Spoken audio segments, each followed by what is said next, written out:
Il est 18h07 à Beyrouth. Chrétiennes, musulmanes, quelques familles unies dans la prière et dans la colère. Ça fait 2 ans qu'on est dans la rue, qu'on accroche des photos de nos proches. Et qu'avez-vous fait, bande de criminels? Dites-nous pourquoi Beyrouth a explosé, pourquoi ces gens ont été tués. 2 ans bientôt qu'ils se rassemblent ici, le 4 de chaque mois.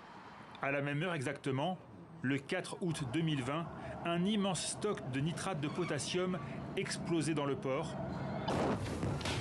232 morts, 6500 blessés, 300 000 sans-abri.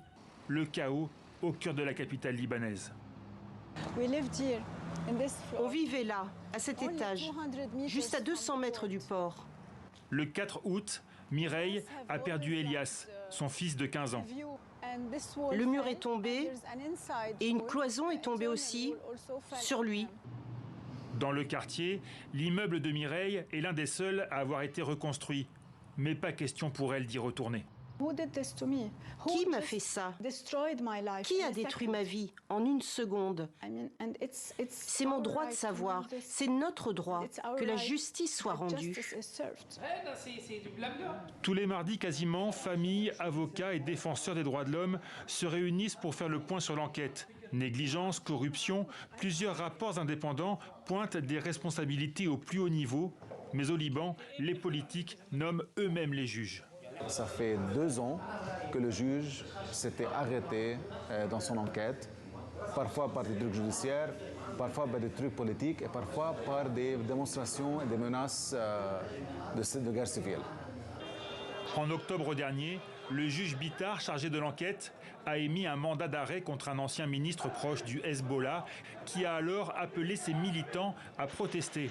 La manifestation a dégénéré en fusillade en plein Beyrouth. On est conscient que nous sommes sur un terrain de mine et que nous devons vraiment nous acharner pour obtenir quoi que ce soit et qu'il nous faut l'aide du Parlement, l'aide de la communauté internationale, que ce ne sera pas simple.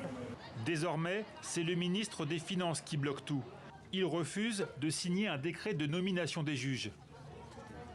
Monsieur le ministre, nous vous avons appelé des dizaines de fois. Vous aviez promis de signer le décret. Vous ne l'avez jamais fait. Et nous savons que vous êtes gêné, parce que ceux qui vous protègent vous ont demandé de ne pas le faire.